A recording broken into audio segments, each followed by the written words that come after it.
What's up, everybody? My name's Matthew. I'm a grateful believer in Jesus Christ. And I celebrate recovery from chemical and sexual addiction and many other character defects and character flaws.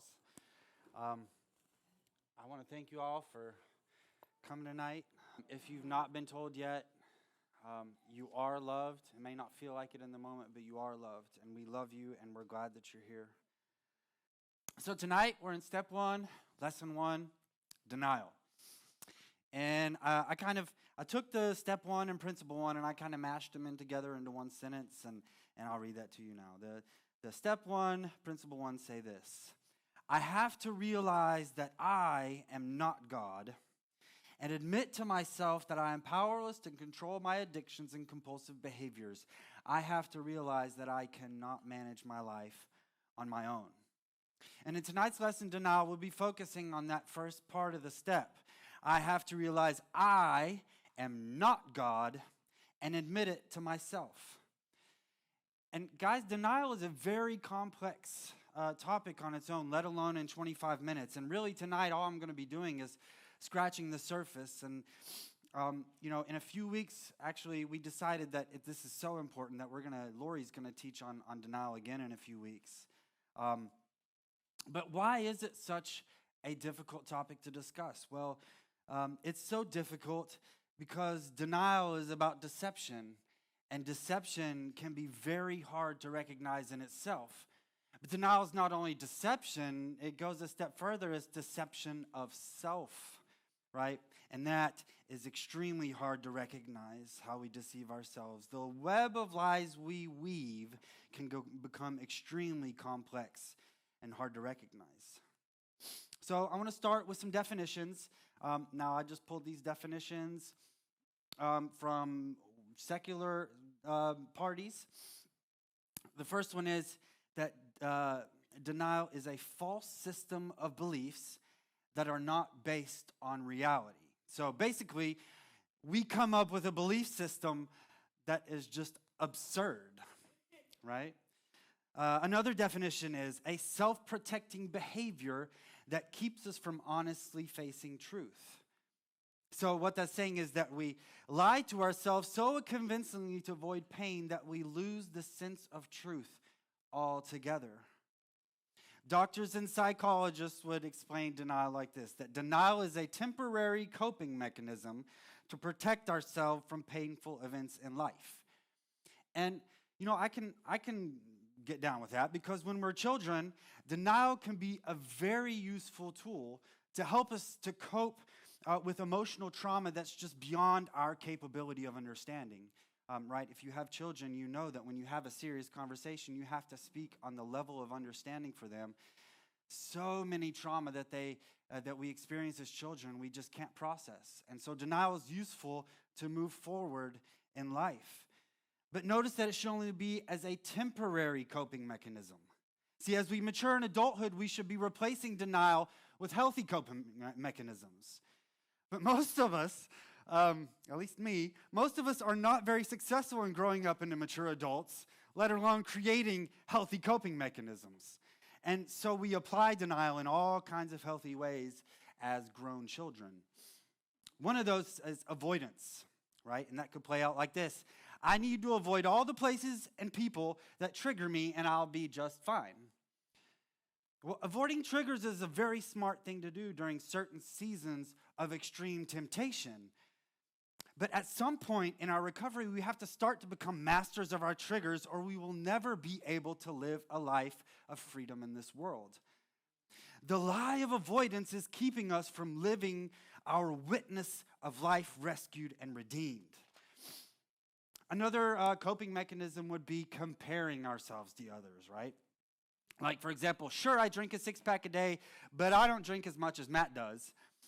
And man, personally, I love to compare to make my guilt less painful, right? There's just something about judging and pointing out everyone else's problems, being in that self-righteous state of mind. It just makes me feel so right, and I love to be right. The problem is when I'm comparing myself to others, I'm comparing myself to someone just as broken as I am. what I should be doing in comparing myself to what is perfect, the love of our Creator. When I do that, I have no room for pride.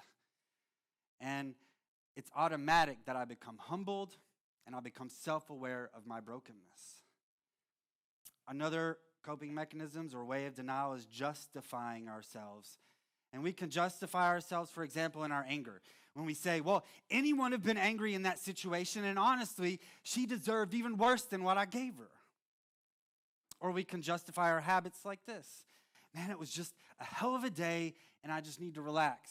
And after today, honestly, I deserve this.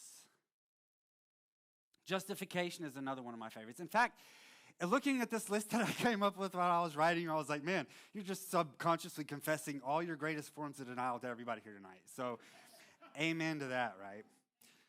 Yeah. Thanks for listening. It is. Yeah. See, but justification works so great as denial because it makes us feel right when we're wrong.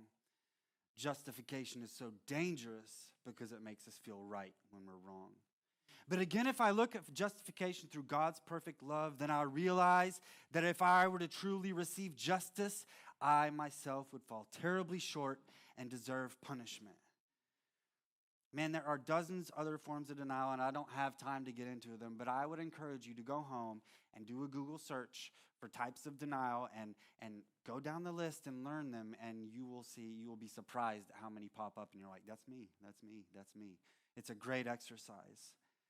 So, thanks to the experts and doctors, we know a little bit what to look for, but what answers do these secular experts provide? The only answer they can provide is behavior modification. They give us systems and exercises to superficially fool ourselves into a change of behavior, but that kind of just sounds like treating denial with denial, doesn't it? I know every single one of us here has suffered strenuously trying to change our behavior on our own. And if behavior modification was enough for true freedom, would any of us be here tonight? No.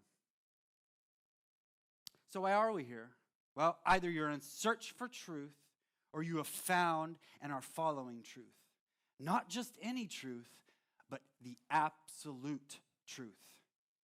And that's what the root of denial is really all about. It's an issue of accepting the existence of God's absolute truth versus humans' relative truth. Whether you believe in a higher power or not, guys, science has proven, man, I'm so excited that we as Christians can say this, right? Science has proven that we are all creatures. That means we were created. And in the Creator's ultimate design, we were created in His image to live according to His will. But man, we fail so miserably at that. And as a result, we can all recognize that this world is broken and full of deception, and it does not have our best interest in mind. See, the world wants to convince us that absolute truth doesn't exist, that we are capable of deciding for ourselves what truth is, that truth, whether you perceive it to be, or that truth can be whatever you perceive it to be. But let's just call that what it is. It's a desire to pretend to make right what I know is wrong. We want to make our own truth so that we can excuse our conscience. See, if we construct truth for ourselves, then we can indulge in self-gratifying pleasures while living in the denial that there are no consequences. But guys, truth is there are consequences. And we're going to look at some of those consequences as we work through the acrostic of denial. And we're going to start with the first letter, D, which stands for disables our feelings. Excuse me. And to get into this, disables our feelings, I'm going to read from a few verses, and the first one is going to be from 2 Peter chapter 2:19.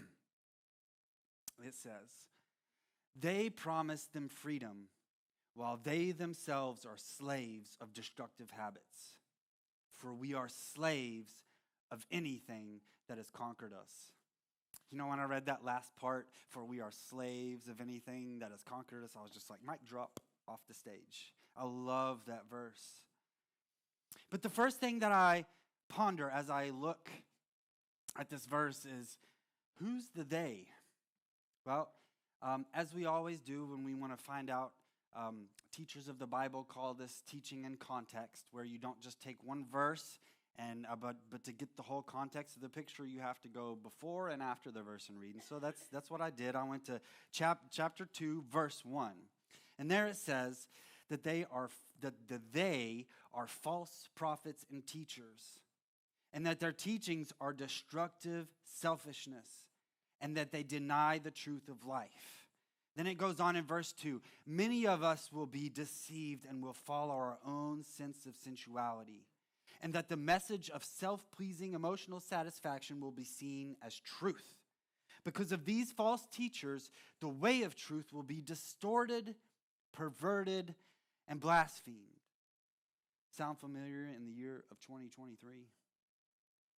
Today we find that everywhere in society. We're taught that happiness is purely what we feel emotionally, that we can achieve happiness by following our sensuality and chasing all of our emotional highs. And we are taught that we have every right to make ourselves happy by any means, no matter the consequences we create for ourselves and others in the process. But we are warned here by Peter. We are told that those teachings are deceptions. He tells us plainly that it is the blind leading the blind into slavery. The truth is that we are designed to live life first loving God, then others, and yes, we are to love ourselves as well, but we come last. We are to live in sacrifice to our Creator and for each other, and that we are to deny ourselves our selfish desires in order to obey God and thus live in love. The absolute truth of God's word tells us here so accurately that if we give in to selfishness, that we are conquered by that selfishness and become slaves who have no feelings but for ourselves and for our destructive habits. In every moment of every day, we have emotions of all kind, and they demand a reaction from us. It is in that very first moment of each emotional thought where the battle of righteousness versus selfishness takes place. Am I going to think and act in what I know to be God's truth, or am I going to respond in the spirit of a self-serving and self-pleasing heart? When we consistently give in to the serve me first attitude, we allow the selfish nature of our heart to take over and guide all of our motivations. Once our motivations are self-serving, true compassion for others literally dissolves, and we become numb to others' needs. Each time we have an interaction through the serve me first heart, we process our emotions through the deceptions of denial. And as a result, we only hurt those around us. When they then in return react in defense to our selfish attack, that's when our denial really kicks in full force.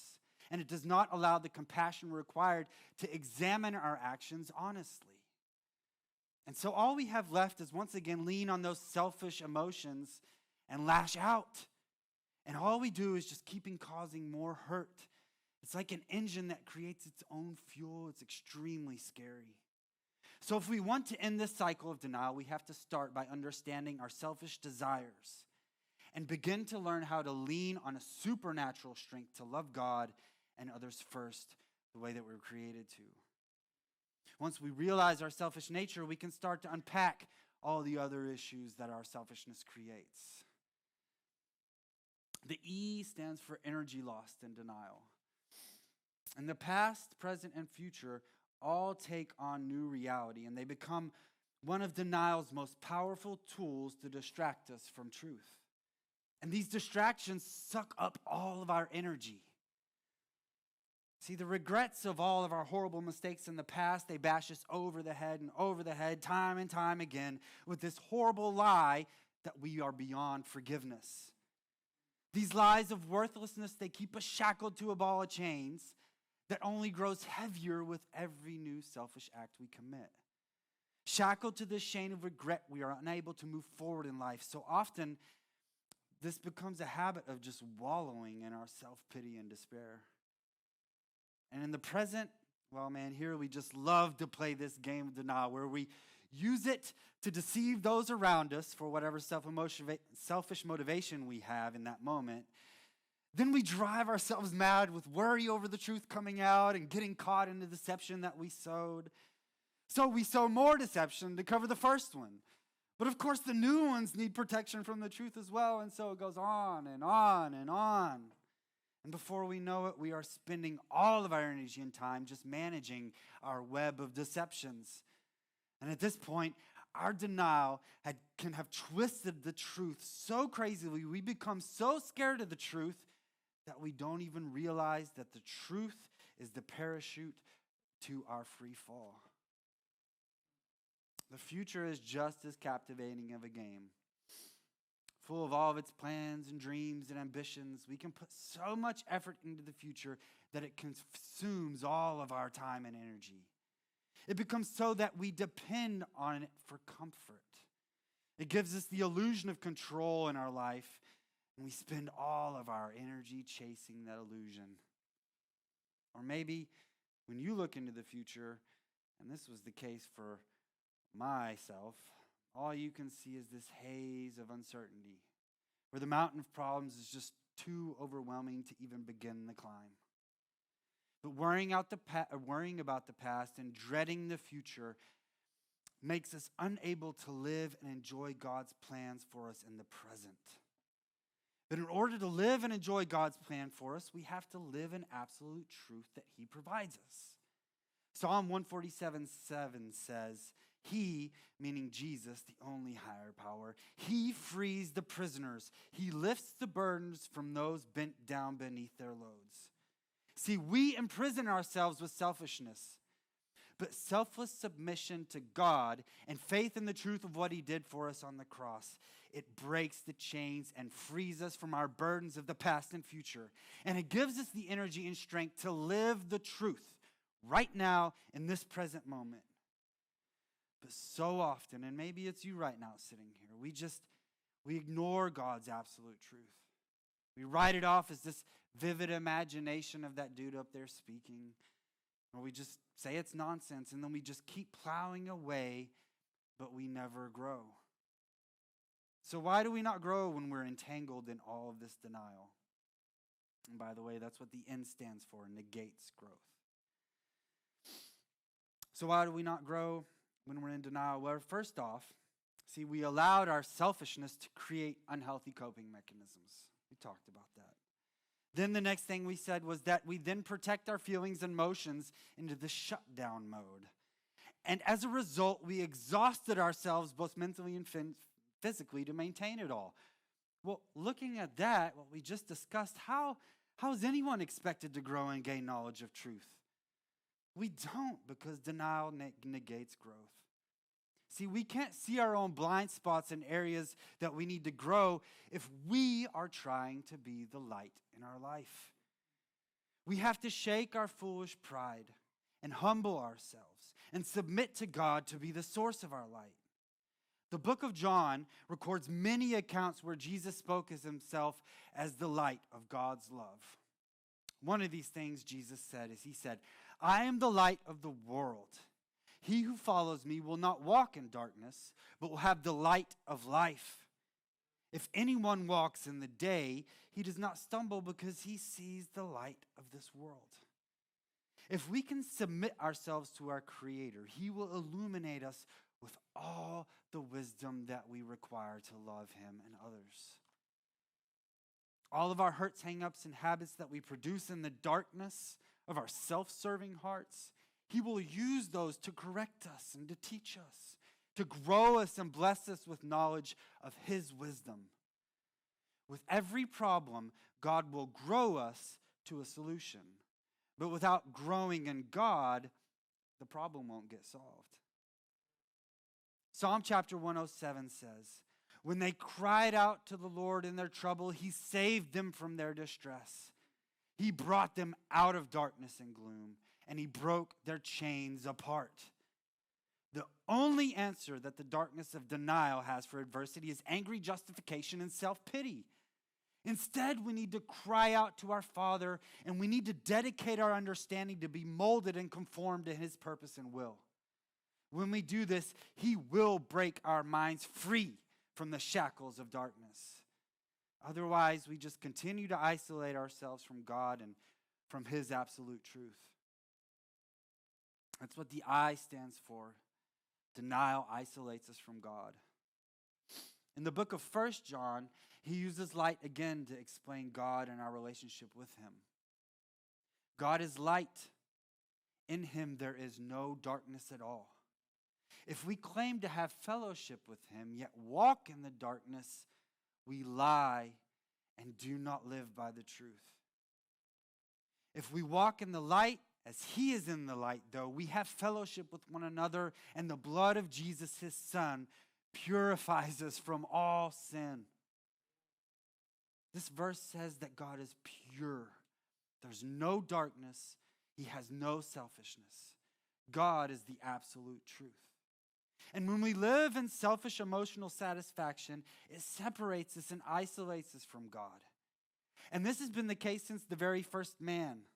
See, the very first men desired wisdom for themselves. They desired to be God and the light in their own lives. Sound familiar? They decided to make their own self-satisfying choices against God's absolute truth. And as a result, they isolated themselves from God. Let's look at the verse in 1 John again. If we claim to have fellowship with Him, yet walk in the darkness, we lie and do not live by truth. If that's not the perfect explanation of denial, then I don't know what is. See, the first humans did it, and we still do it. We claim to walk in righteousness, yet act in selfishness. And like the first humans, we still isolate ourselves from the truth. Proverbs 18:1 says, "One who isolates themselves pursues selfish desires. He rebels against all sound wisdom." See, we are designed to be in loving fellowship with God. It's the only way to truly thrive in life. So when we go against the will of God and isolate ourselves from Him as a result, we're actually going against the purpose of life. Guys, which when you think about it that way, it's completely idiotic. So clearly it is selfish desire that has been our downfall. Not only does it separate us from our Creator, but it also alienates us from our relationships here on earth. And that is what the letter A in denial represents. Alienates us from our relationships. See, we are only as sick as our secrets. And when we give in denial, it can have us thinking that our secrets are normal human behavior and that our secrets keep us safe. Most of us are so afraid of the reactions to our true thoughts and selfish desires that we protect our secrets at any cost. But how can any relationship truly thrive when it is built on lies that hide the truth of our weakness to protect our secrets? A relationship becomes deeper as those involved open up and share their selfish truths. See, when we open up in a safe environment, we then find proof that we can trust one another with our vulnerability. Whether we truly are deceiving others or we only think we are, which most of the times that's the case, protecting our secrets only allows our relationships to grow to a certain point of truth and depth. Once that point of willingness to share truth is reached, that area of the relationship is stumped off and it can no longer grow. Y'all ever seen a tree that gets cut off and then the limbs grow back and everything? That's not the case here. It just stays one of those stumps that needs to be ground off. Denial deceives us into the false security of our secrecy. But in reality, we're shutting others out.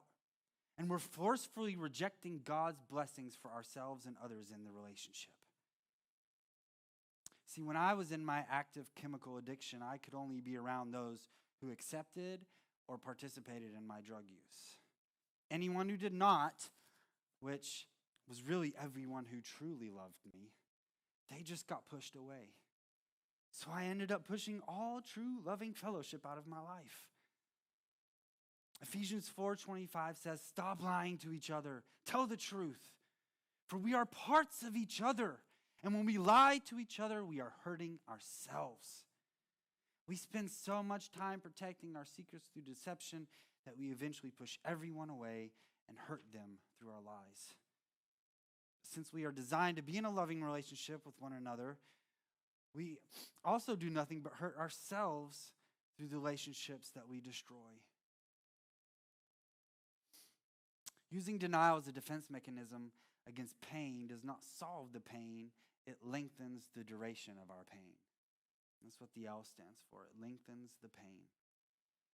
It's always better to admit the ugly truth than tell a beautiful lie.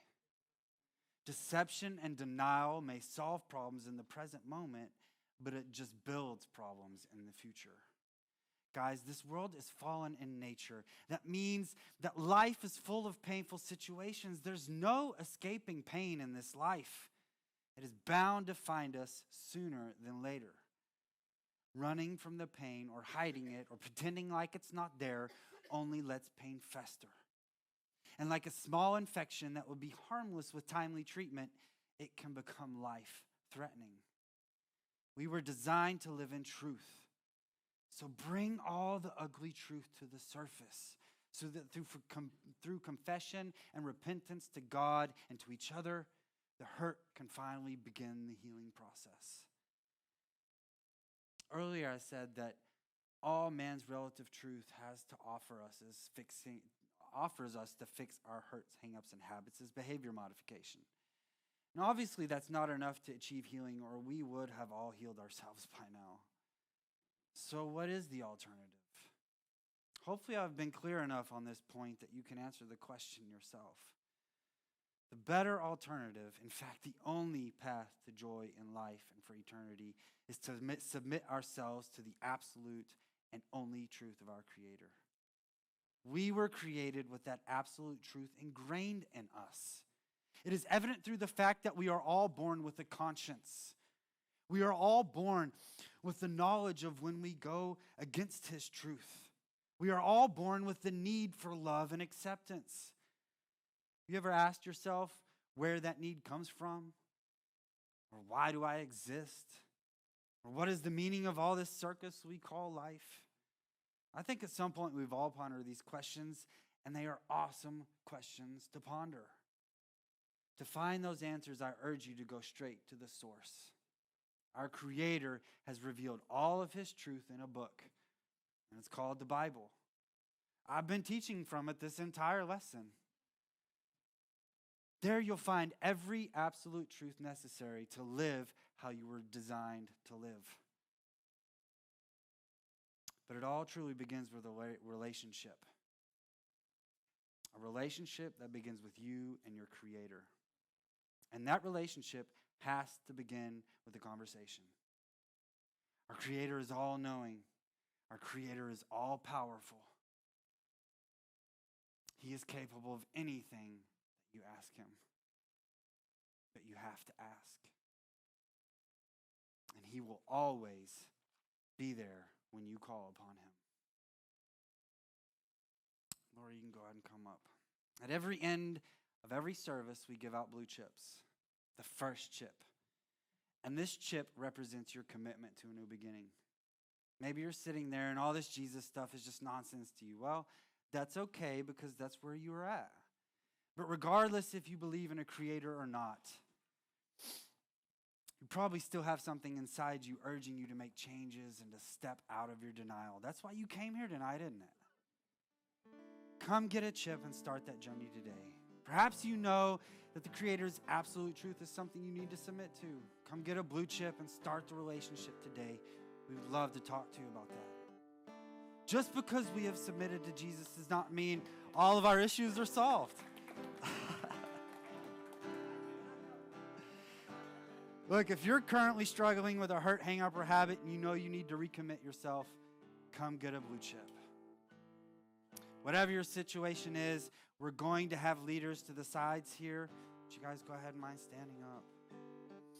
We're going to have leaders to the side here, and they would love to talk to you about this.